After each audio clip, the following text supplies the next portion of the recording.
नमस्कार, news nation आप देख रहे हैं। आपके साथ मैं हूं विद्यानाथ झा और इस वक्त मैं मौजूद हूं गाजियाबाद के डासना में, ठीक उसी आश्रम के बाहर जहां से दो लोगों की गिरफ्तारी होती है। उसके बाद उत्तर प्रदेश ही नहीं पूरे देश में धर्मांतरण के एक बड़े नेटवर्क का पता चलता है।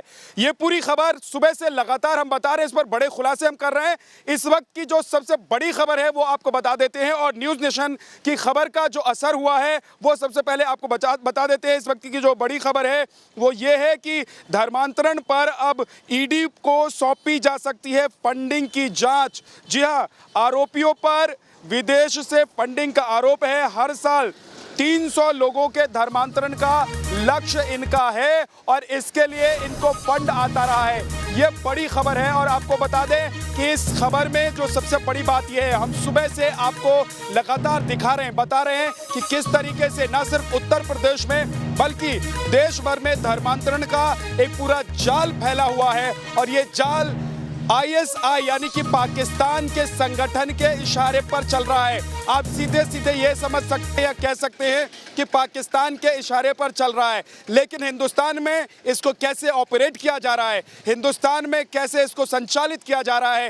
हिंदुस्तान में कैसे धर्मांतरण को अंजाम दिया जा रहा है, किन लोगों को टारगेट किया जा रहा है और नया पैटर्न क्या है धर्मांतरण का, वो हम आपको इस बुलेटिन में बताएंगे। लेकिन साथ ही एक और बड़ी खबर आपको बता देते हैं। इस वक्त देखिए एक और बड़ी खबर आ रही है धर्मांतरण ब्रैकेट में। आपको बता दें कि बदरुद्दीन के संगठन का नाम भी सामने आया है। जी हां, दूसरी बड़ी खबर इस वक्त की समझ लीजिए धर्मांतरण को लेकर दूसरी बड़ी खबर यह है कि बदरुद्दीन के संगठन का नाम इस मामले में सामने आ गया है। ये बहुत ही गंभीर मामला है और इस मामले में बदरुद्दीन संगठन का नाम सामने आने के बाद अब बहुत सारी जांचें और शुरू हो जाएंगी।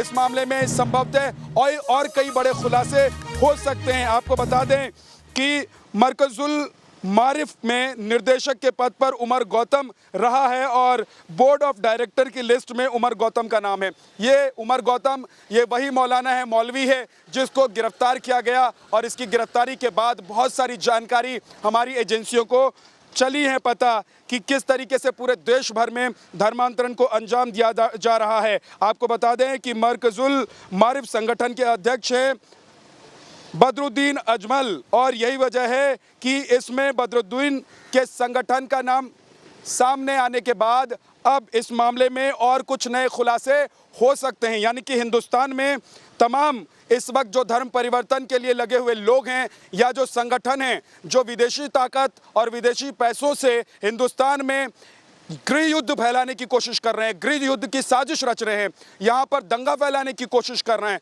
हिंदुओं को मुसलमान बनाने की कोशिश कर रहे हैं, ऐसे लोगों की जांच अब शुरू हो गई है।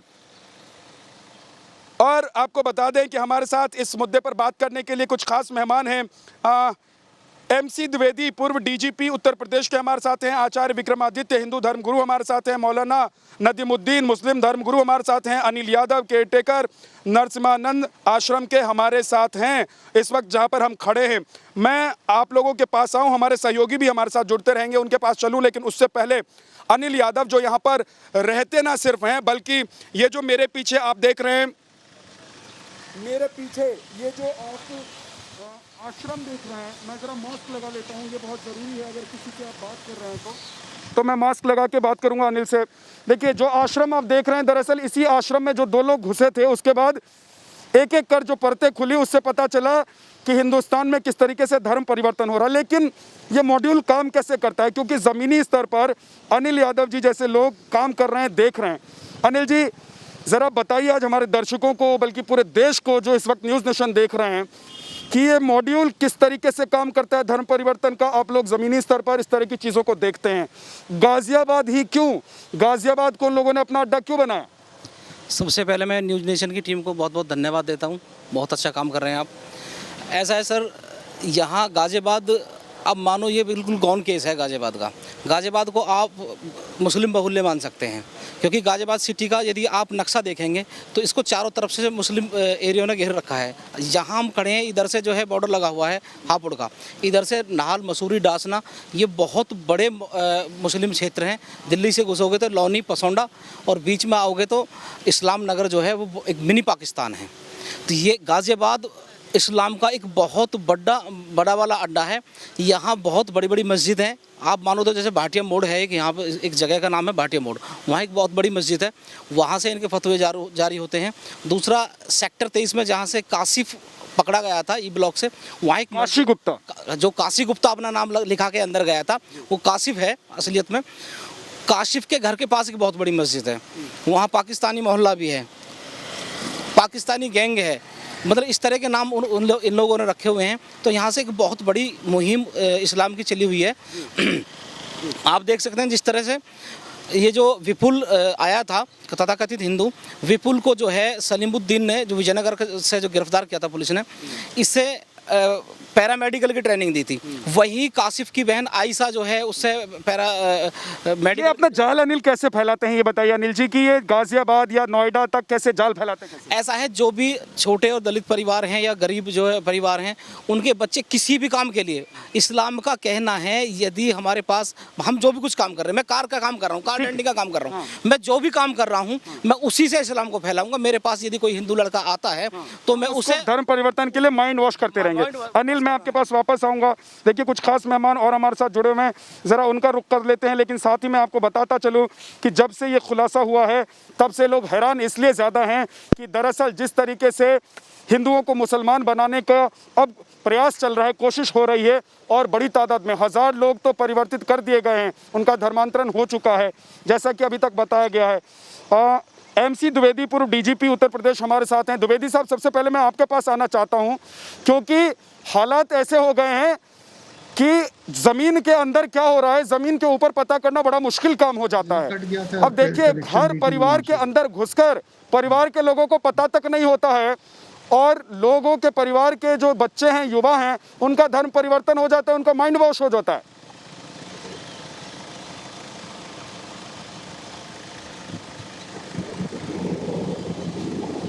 MC द्विवेदी साहब जी, प्रश्न में सुन नहीं पाया, जरा बताइए। तो कुछ टेक्निकल प्रॉब्लम आ गई थी, या प्रश्न नहीं सुन पाया। सर, क्या आप मुझे सुन पा रहे हैं? द्विवेदी साहब, आप मुझे सुन पा रहे हैं? हाँ, अब सुन रहा हूँ। अब लगता है द्विवेदी साहब तक मेरी आवाज नहीं पहुंच पा रही है। हेलो जी सर, मैं ये जानना चाहता हूं कि अब ये जो नया मॉड्यूल है सर, जिसका अभी खुलासा हुआ है कि ये हिंदुओं को मुसलमान बनाते हैं, फिर उन्हीं मुस्लिम हिंदुओं से हिंदू लोगों का ब्रेन वॉश करवाते हैं, माइंड वॉश करवाते हैं, ताकि उनको आसानी से मुसलमान बनाया जा सके। ये नया पैटर्न है, और ये काम इस तरीके से चलता है कि ज़मीन के अंदर क्या पक रहा है, ज़मीन के ऊपर एहसास करना मुश्किल होता है। ये बिल्कुल सही बात है कि चुपचाप इस तरह से धर्म परिवर्तन का प्रयत्न होता है। ये व्यक्तिगत अनुभव से इसलिए बता रहा हूँ कि हमारे यहाँ गरीब बच्चे पढ़ने आते हैं मेरे घर पर, उसमें हिंदू मुस्लिम सब आते हैं, और उनमें से कईयों बच्चों के माध्यम से मुझे ज्ञात हुआ कि मौलवी या क्रिश्चियन पादरी, जो सबसे गरीब तबका था, उसके यहाँ जाके और धर्म परिवर्तन कराने की कोशिश करते हैं। और एक परिवार जो क्रिश्चियन हो गया था धीरे धीरे, तो पहले उन्होंने नहीं बच्चों ने बताया, बस धीरे धीरे बताने लगे। तो एक तो ये तरीका है। दूसरा, आप जानते हैं कि विवाह के माध्यम से हिंदू नाम रख के लड़की को फंसा लिया, हिंदू लड़की को, उसके बाद में फिर मुस्लिम बताया और फिर उसका धर्म परिवर्तन कराने का कोशिश किया। तो इस तरह का धर्म परिवर्तन का प्रयत्न लगातार चल रहा है, अंदर ही अंदर चलता है। इसको मतलब रोकने के लिए या समझने के लिए शासन को और समाज को समझना चाहिए और उसका रोकने का प्रयत्न करना चाहिए। जी जी, आचार्य विक्रमादित्य, हम देख रहे हैं कि ना सिर्फ धर्म परिवर्तन कराने की कोशिश हो रही है, बल्कि धर्म परिवर्तन के जरिए देश में एक ऐसा फौज तैयार करने की कोशिश हो रही है, एक ऐसी ताकत तैयार करने की कोशिश हो रही है कि वो घर में ही गृह युद्ध करा दें। पाकिस्तान में बैठे जो इनके आका हैं, वो आका पैसे भेज रहे हैं, हिंदुस्तान में बैठकर ये हिंदुओं को ही ट्रेन कर रहे हैं, उनको ही मनस्थिति बदलकर हिंदुओं के खिलाफ ही काम करवा रहे हैं। देखिए ये आज तक हुआ क्या है इस्लाम के अंदर? इस्लाम जिस प्रकार से जब से आज से 400 साल 500 साल पहले हिंदुस्तान में 1000 साल पहले से प्रवेश करना शुरू किया, इन्होंने यहीं के लोगों को कभी डरा कर, कभी धमका कर, कभी फुसला कर, कभी पैसे देकर किसी ना किसी प्रकार से कन्वर्जन ही तो किया है। कहां से कितने से लोग आए थे? 10,000 12,000 लोग आए थे और उस प्रकार से कन्वर्जन कर करके लगातार हिंदुओं को ही कन्वर्जन हुआ है। आज आवश्यकता है कि ये समझे, इनका सीधा सिंगल लाइन एजेंडा है इस्लामीकरण।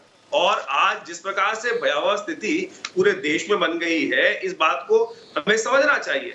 देखिए, जीवन जीने का अधिकार सबको है और ये किस प्रकार की भाषा व्यक्ति की जा रही है, इस हिंदुस्तान से बढ़िया मुसलमानों को रहने की कोई जगह मिल नहीं सकती। इस बात को हमें समझना चाहिए और हमने सहर्ष हिंदुओं ने स्वीकार किया। नहीं, हिंदुस्तान से बढ़िया जगह रहने के लिए नहीं मिल सकती है कि हिंदुस्तान से बढ़िया जगह उनको नहीं मिल सकती है कि यहाँ पर आप अपने जिहादियों को पालिए, पोसिए, खड़ा कीजिए और हिंदुओं के खिलाफ यहाँ की पॉलिटिकल गवर्नमेंट सपोर्ट करेंगी। यहाँ के पॉलिटिकल गवर्नमेंट सपोर्ट कर रही है, पूरी तरह से खुल के सामने आके सपोर्ट करती हैं। और जिस प्रकार का दिल्ली में आपको याद होगा एक टेररिस्ट मारा था, 4 टेररिस्ट मारे थे, उसके लिए कैसे पॉलिटिकल पार्टीज आंसू बहाना शुरू कर दी थी। ये वास्तविकता है इस देश के अंदर कि तुष्टीकरण की राजनीति को फुलफिल करने के लिए जिस प्रकार का माहौल इस देश में क्रिएट किया जा रहा है कि देश को इस्लामीकरण की तरफ ले जा रहा है। अब आप देखें, ये कोई बहुत बड़ा फॉर्मूला नहीं है।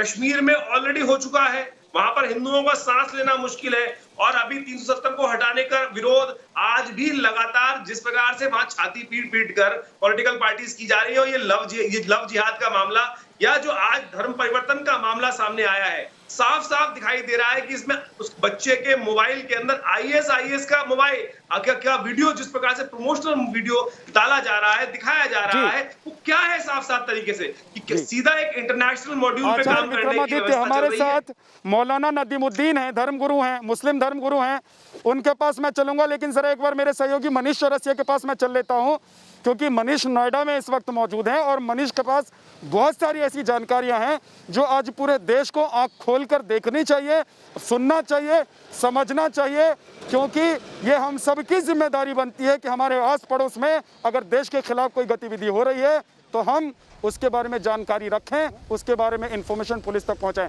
मनीष बताइए, क्या बड़ी बातें हैं आपके पास और बड़ी जानकारियां आपके पास हैं जो आज देश को जरूर सुनना चाहिए?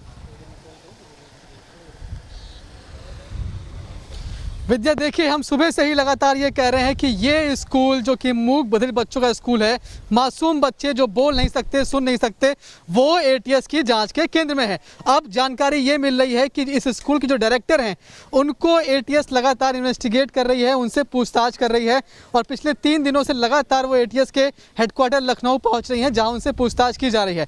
हालाँकि हिरासत में अभी किसी को स्कूल की तरफ से नहीं लिया गया है। लेकिन विद्या, एक और बात, महत्वपूर्ण बात यह कि 2 टीचर्स यहाँ के वो एटीएस की नज़र में हैं, उनके बारे में कहा जाए कि संदिग्ध गतिविधियाँ थी उनकी और खुद ये माना है कहीं ना कहीं डायरेक्टर ने एटीएस से पूछताछ में, जो कि सोर्सेस से जानकारी है कि 2 साल पहले उन्होंने यहाँ से एक ऐसे टीचर को निकाल दिया था जिसके बारे में ये जानकारी मिली थी कि वो यहाँ पर कन्वर्जन का काम करता है। फिलहाल स्कूल की तरफ से अभी तक कोई वर्जन सामने नहीं आया है, लेकिन आम लोगों का गुस्सा फूटने लगा है। कुछ देर पहले यहाँ पर दिल्ली से कुछ लोग आए थे, लगातार वो हंगामा करने लगे, गेट पीटने लगे और कहने लगे कि स्कूल को आकर सामने जवाब देना होगा कि आखिर ये सब कुछ कैसे हुआ। ये वो लोग हैं जिनका किसी पॉलिटिकल पार्टी से कोई कनेक्शन नहीं, लेकिन उनमें गुस्सा था कि आखिर हिंदुओं का इस तरह से क्यों कन्वर्जन किया जा रहा है। कुल मिलाकर आम आदमी का गुस्सा में फूटने लगा है। लेकिन सबसे बड़ी बात यही है कि आखिर स्कूल से लगातार एक्टिविटी कैसे चल रही थी। जब भी किसी बच्चे का नाम बदला जाता है तो उसमें सबसे पहले स्कूल को इन्फॉर्म करते हैं, क्योंकि स्कूल की मार्कशीट पर उसका नाम भी बदला जाएगा। वो मार्कशीट जो कि आगे उसके तमाम डॉक्यूमेंट्स में काम आएगा, चाहे वो नौकरी हो या फिर कोई और काम हो। कुल मिलाकर स्कूल जांच के केंद्र में है। इसका सीधा सीधा मतलब ये है कि ये काम सिर्फ बाहर वाले लोग आकर स्कूल में नहीं कर सकते थे, इसमें मिली भगत बाकी लोगों की भी हो सकती है और इसी के बारे में अब जानकारी जुटाने की कोशिश जांच एजेंसियों के द्वारा और पुलिस के द्वारा की जा रही है। हमारे साथ मौलाना नदीमुद्दीन हैं। मौलाना साहब, ये क्या हो रहा है देश में? क्या हिंदुस्तान को कुछ लोग पाकिस्तान बना देंगे और मुस्लिम धर्मगुरु, आप जैसे धर्मगुरु बैठकर देखते रहेंगे? सर, आप लोग फतवा कब कब जारी करते हैं? जब कोई जींस पहन कर निकल जाए, जब मोबाइल लेकर चलने लग जाए, और ऐसे वक्त में आप लोग फतवा जारी नहीं करते हैं क्या?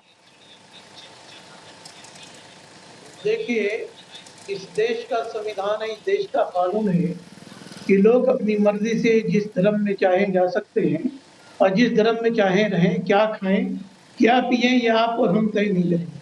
मगर जबरदस्ती किसी का धर्म परिवर्तन कराना, ये इस्लाम इनकी निंदा करता है और हम इसको बहुत ही गलत कहते हैं। मगर मेरा ये कहना है कि यूपी में धर्मांतरण का सख्त कानून है, उसके बावजूद धर्मांतरण कैसे हो रहा है? ये सिर्फ एक वर्ग विशेष को टारगेट करना है, मुसलमानों को टारगेट करके यूपी में आने वाला इलेक्शन है, हिंदुओं के दिमाग में एक नफरत भर के मुसलमानों के खिलाफ एक जहर उगलना है। एक बात है। दूसरी बात है, अगर पाकिस्तान से कनेक्शन है तो हमारी इंटेलिजेंस क्या कर रही, हमारी सरकार क्या कर रही? अभी डीजीपी साहब कह रहे थे, फॉर्मर डीजीपी है, कि कन्वर्जन होता है तो डीजीपी साहब ने सवाल उठा लीजिए मौलाना नजीमुद्दीन, आप सारी बातें कर लीजिए, बस इस बात पर बिल्कुल मत बोलिएगा, इस बात पर बिल्कुल मत बोलिएगा कि मूक बधिर बच्चों का धर्मांतरण करा दिया गया, गरीब लोगों का धर्मांतरण करा दिया गया। मौलाना साहब इस पर आप बिल्कुल मत बोलिएगा, आप लेफ्ट राइट आगे पीछे सारी बातें कर लीजिएगा, उत्तर दक्षिण पूर्व पश्चिम सब आपको नजर आ जाएगा, पाकिस्तान तक चले जाएंगे, लेकिन हिंदुस्तान में क्या हो रहा है उस पर आप नहीं बोलेंगे, उस पर नहीं बोलेंगे आप। कुछ नहीं हो रहा है। आचार्य विक्रमादित्य, यही दिक्कत है कि आप मौलानाओं को बुलाते हैं, धर्म गुरुओं को बुलाते हैं कि वो अपने धर्म के लोगों को अच्छा से कुछ उपदेश दें, लेकिन ये सवाल सरकार पर उठाने लगते हैं, ये सवाल पाकिस्तान के लोगों को जोड़ देते हैं सवाल से। एजेंडा नहीं है, मुसलमानों की तरफ से धर्मांतरण होता ही नहीं है। अरे आपके पक्के बन के आए थे, पैदा होकर मुसलमान होके आए थे कि आपके बाप दादा तलवार के डर से बन गए थे? क्या धर्मांतरण नहीं होता है? इस देश के अंदर जितने मुसलमानों का परिवर्तन हुआ वो तलवार के डर के कारण हुआ ना, तलवार के डर के कारण, जिंदा रहने के डर के कारण हुआ। कोई नहीं, पर कोई ईरान से उठ के नहीं आया था इस देश के अंदर कि मुसलमान बन के आया था। ये सारे के सारे आपके जितने बाप दादा थे वो सब डर के मारे घाघरा उतार दिए थे अपना। शर्म आनी चाहिए आपको। यहाँ बात करते हैं आप यहाँ रहकर कि यहाँ आपके बाप दादा जितने भी थे, आपके 5 पीढ़ी पीछे के लोग, वो सारे के सारे हिंदू धर्म थे, हिंदू धर्म से थे।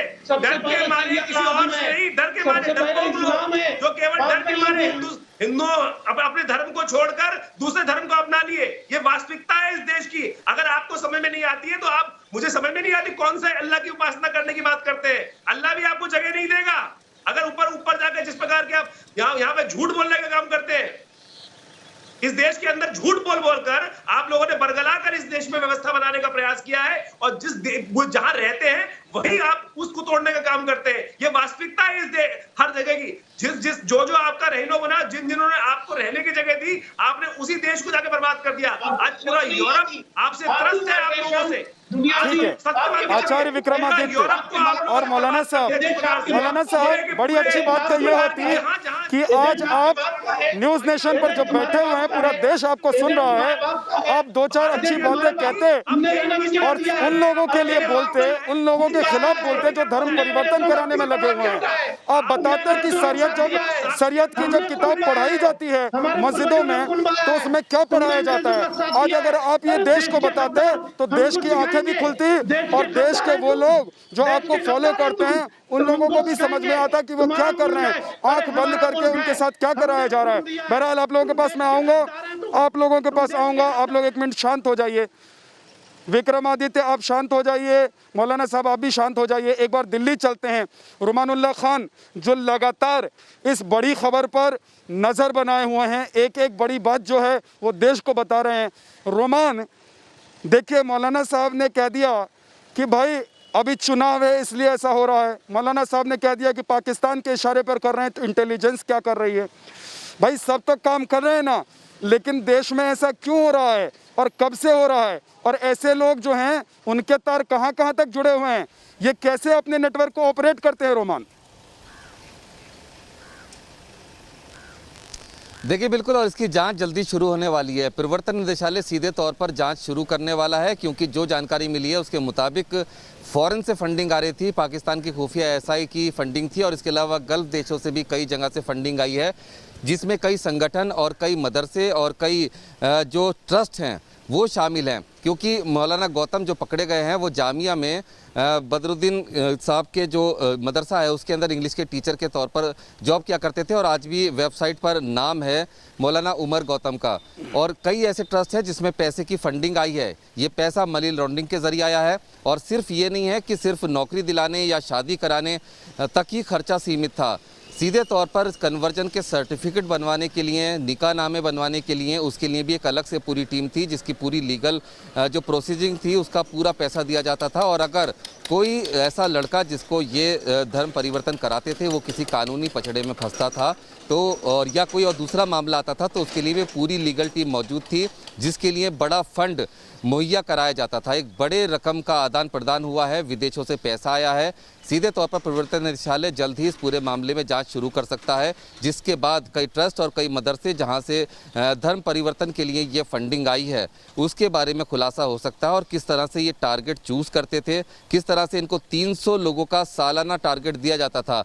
अभी कुछ शहरों की बात सामने आई है लेकिन ये पता चला है कि दक्षिण के राज्यों तक भी ये नेटवर्क फैला था और ये जो पैसे का लेन देन है ये दक्षिण के राज्यों तक हुआ है।